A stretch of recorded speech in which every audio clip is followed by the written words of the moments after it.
شفتو معنا ملي صوبنا هذاك السداري بالخشب. دابا غادي ندوزو للتغليف ديالو، التغليف ديال الماطله، واش من نوع ماطله اللي غادي ندير وكيفاش غادي ندير لهاديك التكايه. المهم هانتوما غادي تشوفوا معايا.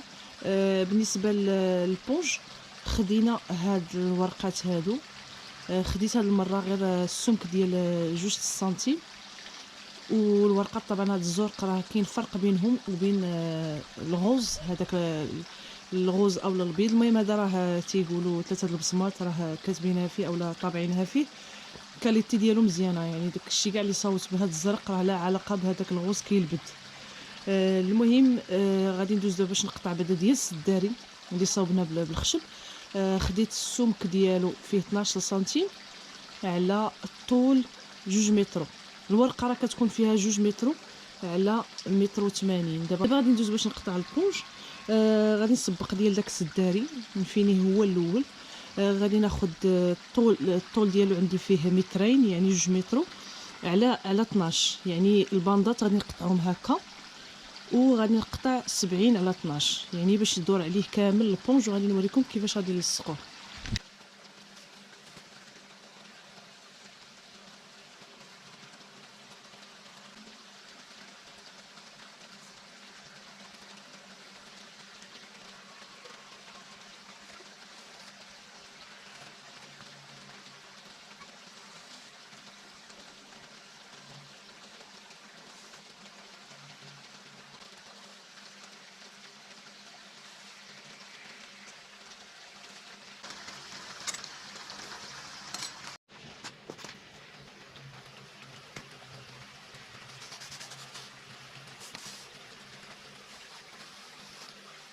من بعد ما قطعت الطروفه ديال البونج هما هادو. دابا غادي ندوز باش غادي نركبهم في الجناب ديال السداري. وبالنسبه للمضربه كما كتشوفوا خديت هذا النوع هذا اللي كيكون فيهم واحد داك الداخل ماشي بونج، كيكون واحد الماده بلاستيكيه. غادي نحلها لان غادي نزيد يعني نطولها شويه، خصوصا انها فيها 1.80 متر والاخت ديالي بغات الطول ديال الشيزلون كله يكون فيه 2 متر. هاد الغشاء هذا اللي غادي نحيد راني غادي نستعملو ان شاء الله باش غادي يعني نعمر به الوساده. دابا غادي ندوز باش غادي نفكو. انا كما كتشوفوا بالنسبه للسداري عندنا فيه 2 متر. الاخت ديالي بغات الطول ديالو يكون 2 متر، ولكن هاد البونجه هادي اولا هاد الماطله كتباع فيها 1.80 على 70. يعني ضروري انني نلقمها. غادي نلقمها بهذا الفرشي هذا، هو في السمك ديالو شويه عالي عليها على هاد الاخرى هادي. دابا غادي نحاول نقطعو نقصو نحله كدور حدايا. غادي نقصو في العرض ديالو باش نحاول يجي في البلاصه اللي غادي تكون فيها التكايه، لان ما عنديش بحال هذا. وما نقدرش ندير غير البونج لان خاصني بزاف عدد كبير وغادي يبقى يهبط. اللهم ندير الفرشي، وطبعا الفينيسيون راه ما غاديش يبقى كاع باين الفرق. المهم دابا كما قلت لكم غادي نمشي نقطع هذيك نفيكسيها مع الاخرى، او اللي ما تفكساليش الفرشي مع هذه غادي نحاول ندير الكولا من الفوق يشدوا مع بعضياتهم، ودوك الجناب هما اللي غادي يشدوا الدوره كاملها. لان الفرشي فيه مشكل الا استخدمت الكولا هذه اللي كنخدم بها ديال الصبابط كيتكلا كتاكلو، وإلا درت ديال العافيه حتى هي يعني الكولا ديال دوك الباكيطات اللي كتسخن زعما ديال البيستولي اللي كيسخن حتى هو غادي ياكلو. المهم كنظن الله اعلم غادي نحاول نشدو غير مع الباندات في الجناب، ومن بعد خلاص راه غادي يكون لاواط وغادي يكون الثوب وغادي يولي شاد بلاصتو مزيان.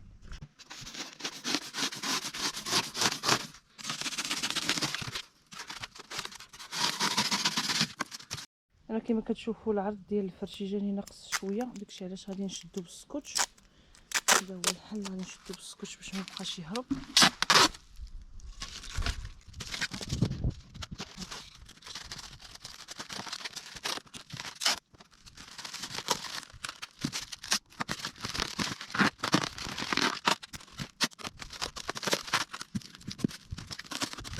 المهم هذه الطريقه باش يشدوا الواحد بالسكوتش. يديروا من هنايا عاد يزيد واحد فوق منه اولا 2 باش يشد مزيان. صافي نفس الطريقه غادي نديرها مع هذا. بما ان كما قلت لكم الكولا كتاكل هذا الفرشي غادي ندير السكوتش من هنا وغادي ندور عليه من الجهه الاخرى باش يشد. صافي كما كتشوفوا شديتو بالسكوتش مزيان، عاودت عليه واحد الباندات هنايا، جوج الباندات، عاد عاوتاني درتو بحال العلامه ديال الضرب، يعني من هنا ويدور حتى لهاد الجهه تدار عليه عاوتاني، ومن الجهه الاخرى المعاكسه باش نعرف بلي راه شاد مزيان، يعني ما يتحركش. هذه هي الطريقه اللي بغى يطول شي سداري عنده قصير او لا، راه هاد الطريقه راه مزيانه. المهم هذا هو اللي مهم، داك اللي كيكون سكوتش فوق سكوتش راه هو اللي كيشد، هادشي الاخر ما كيشدش، هذاك كيما شفتوه راه كيتخلع كيشدش. اللي مهم هو تدوروا عليه الاخر، يعني هذا السكوتش اللي غادي من هنا واللي غادي بالعرض راه هو اللي كيشد مزيان. دابا صافي غادي ندوز باش نبدا نلصق البونج. دابا غادي ندوز ندير الكولا هنا في هاد الجناب هادو، وندير في الباندات ديال البونج اللي هما هادو.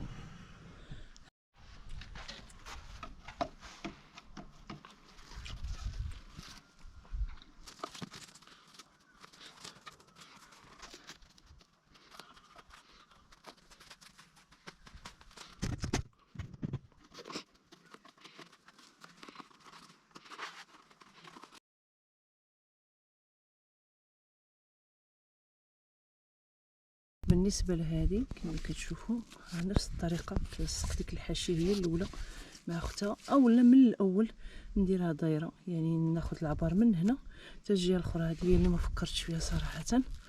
دابا غادي نبدا نلصق هنا صافي. هنا كما كتشوفوا بما ان عطاني هاد الخويات هادو حيت درت الخشب بالعرض، ما كانش عندي اللي بالطول.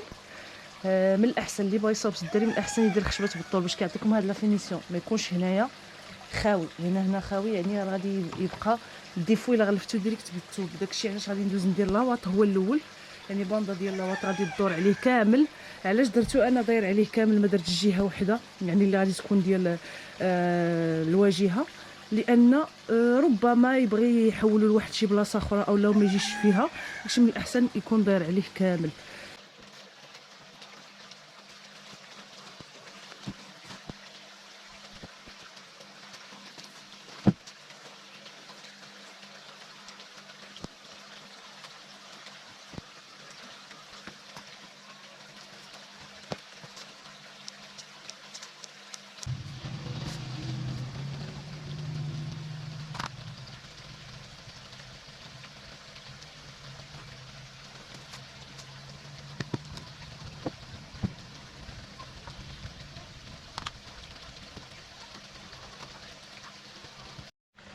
بالنسبه للدوبلور اللي غادي ندير باش كيحمي هذاك لاواط وداك الشيء ما يبقاش يتقلع من بلاصتو، وحتى لاهوس كتبقى ليبر باش الا بغى الواحد يحيدها يصبنها. المهم هنايا خديت 2 متر 4 متر ماشي 2 متر الدوبل، باش غادي حطيته هنا على جوج هكا، باش غادي نقطع هذا الجزء هذا من هنا في النص ديال السداري هكا. هذا غادي نستعملو للوساده، وهذا غادي نستعملو لهنايا. طبعا طريقه الخياطه ديالو راه سهله وبسيطه، كما كتشوفوا راني شيطت هنا على النص ديال السداري هنا هكا، نفس الشيء الجهه الاخرى ونفس الشيء هنايا، وداكشي اللي غندير حتى الجهه الاخرى. دابا غادي نمشي نقطعو ونخيطو عادي، يعني بحال هوس عاديه، وعاد من بعد غادي ندخلو. وبالخياطه غادي ندير غير ديال اليد، يعني من هنايا نحاول نديرو شويه مرخوف باش ما يجيش مزير بزاف وسهل عليا في الخياطه. غادي نحيد هاد الودينات من بعد ما خيطت حتى هاد البليصه هادي باش يجي على القنت ديال السداري هكا، كندير حتى لدوك لوسيد. دابا غادي نحيد المقص هذا وهذا.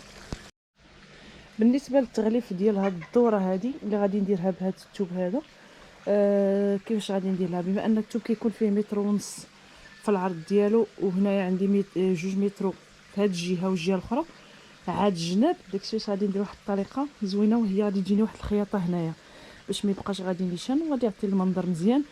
هنايا غادي نحط الثوب كما كتشوفوا هنا، حطيته شيط شويه لهنا وشيط شي شويه لهنا، وغادي نقطعو. غادي نقطع 4 طروفه بحال هاد الطرف هذا باش نوريكم كيفاش غادي نركبوا عليهم.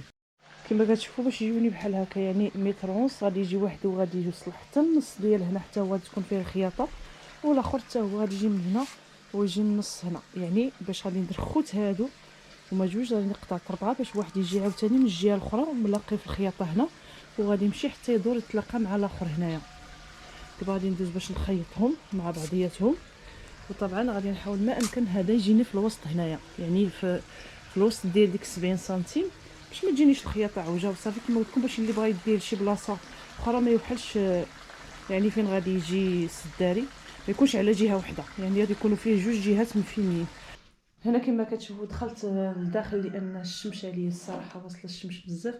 المهم ما عليناش، هنايا كما كتشوفوا صافي راه جا مزيان خيط. ومن بعد غادي ندوز دابا نعاود الخياطه هنايا فوق منه من هاد الجهه ومن هاد الجهه بحال كي درت هنايا، بحال كي درت هنا باش يجي مزيان حسن هكا. ما بغيتش ندير الخياطه على جهه واحده. دابا غادي نعاود عليه الخياطه وغادي ندوز باش نثبتو. هنا غادي نبدا بهذا، خصو يجي في الوسط هنا هو الاول.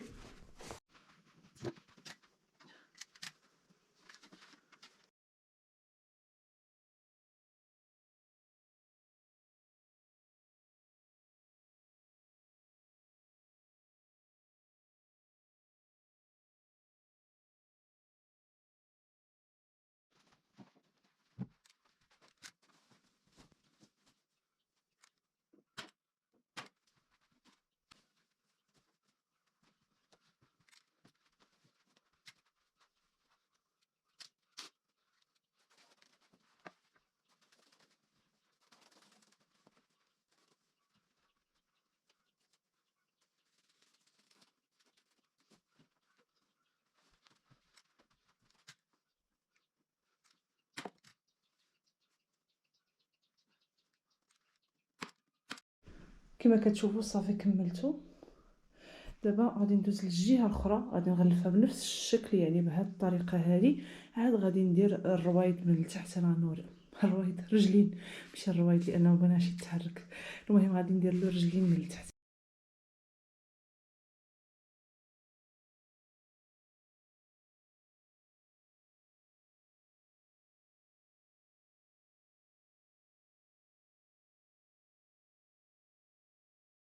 كما كتشوفوا صافي كملت هذاك السداري. دابا غادي ندوز باش نغلف البونجا.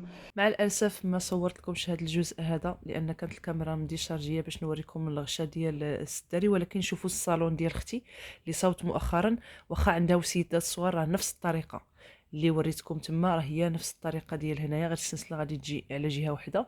صافي غادي ندوز باش نخيطو، وغادي ندوز نخيط حتى الوساده الاخرى وانا نوريكم الوساده اللي درت لها. بالنسبه للوساده اللي غادي نديرو، بما ان الاخت ديالي ما بغاتوش شيزلونغ يعني مفيكسي بهذاك الخشب ويبقى دائما تما، لان اللي بغى ينعس غادي يحيد هاد الوساده. داكشي علاش درناها على هاد الفورمه هذه. يعني الوساده اللي غادي نتكاو عليها كما كتشوفوا هنا خديت جوج ورقات على حسب العرض ديال السداري، وبالنسبه للعلو ديالو على قياس يعني التكايه. ودرت هنايا رقيق وهنا عريض، وبالنسبه لهادو غادي يجيو مايلين باش غادي يشدوا في هذيك ويشدوا في هذه. المهم نوريكم تشوفوها كيفاش غادي تجي، وكتسالوني ان شاء الله غادي نشرح لكم هاد الوساده هذه بوحدها، لان غادي نعاود نصاوبهم لبيت النعاس، لان كنتكاو نتفرجوا تما. ضروري خاصنا شي وسادات اللي يكونوا مايلين وفيهم الراحه، يعني فاش يبغي يتجبد الواحد يكونوا مريحين. هذوك ان شاء الله غادي تشوفوهم بالشرح المفصل مستقبلا. دابا غادي ندوز نجمعهم ونقول لكم باش غادي نعمرها. هنا كما كتشوفوا صافي صاوبت هذه، لصقتها كتجي هكا يعني مايله على واحد الجهه. دابا غادي نمشي نعمرها. الطريقه باش غادي نعمرها صراحه ما عنديش شي حاجه اخرى، مثلا داك الفيروشي او لا القطن او لا، لان الا درت غير لاواط غادي يهوى يعني مع الوقت غادي ينزل. وما عنديش يعني شي بونجا، عندي غير الفرشي، واللي خايف الفرشي هو الا درتو وشديتو بالسكوتش غادي يبدا يخشخش يعني بحال هاد الجهه. سمعتوا يعني هاد الجهه هي اللي غتبقى تجي فيها جهه التكيه. المهم ما بغيتش يدير لي بحال هكاك، داكشي علاش غادي ندوز نعمرها داكشي اللي موجود هنا. كما كتشوفوا كويطات قدام ما كتستعملهمش اختي، داكشي علاش غادي نلويهم وغادي نديرهم هنا ونزيد عليهم شويه د لاواط حتى هاد اللاهوس ديال هاد السداري اللي حيت هادشي كله غادي نعمر به، نطويهم وغادي نخشيهم في هاد الوساده هادي باش تجي شويه عامره وقاصحه. اما بالنسبه للوساده كما شفتوا هي مجموعه، غادي نجيب الطرف وغادي ناخذ من هاد لتحت هذا يعني من هنا ونلف في بلاصه السلسله ونعبر كامل ويدور حتى يوصل لنفس النقطه من الجهه الاخرى، ونعبر هاد البلاصه هذه وغادي نقطع الطرف ديالها. اما بالنسبه لهنا فغادي نعبر هاد الجهه هذه، يعني هاد الجهه اللي قصيره وهاد الجهه اللي طويله، وغادي نديرو طرف يعني مثلث ما غاديش يكون نيشان، وغادي ندوز نجمعو بنفس الطريقه. بالنسبه للهوس ديال هاد الوساده خديت العبار من هنا يعني من التحت ديالها ودرت الطرف ديال الثوب هكا وداير حتى لهنا. وطبعا كنزيدو واحد 2 سنتيم على حساب السنسله باش تجي مكاشيه. وكما كتشوفوا راني خيط السنسله هي الاولى، يعني كنديرو هكا. عاد غادي نمشي دابا نعبر هاد البلاصه هادي وهادي وهنا وهنا، وغادي نقطع هاد الطرف هذا يجي مثلث على جوج، وعاد غادي ندوز باش نخيطهم عادي هنا. يعني كنحيدو السنسله هي الاولى، عاد كنمشي نطراسي هنايا. طبعا كنطراسي الوسط ديال هادي ونخيط، عاد نمشي نخيطو غادي يجيني ساهل. وكما كتشوفوا معايا هذا هو الشكل النهائي ديالو. يعني راه ممكن تصاوبوا السدادر ديالكم من راسكم. بالنسبه للوساده مازال غادي نزيد واحد الوسيده صغيره على حسب الجهه ديال الظهر غادي نصاوبها لختي ان شاء الله. وصافي هادشي اللي كاين. هذا هو الشكل ديالو. هذه بلاصتو، هذه بلاصتو، هذه ماشي هي بلاصتو اللي بغيت نقول لان راه غادي يمشي لدار اختي. وصافي نتمنى تكونوا استفدتوا من الطريقه ديال التغليف ديال السدادر. وتهلاو لي فراسكم، تلاقاو في افكار اخرى. السلام عليكم.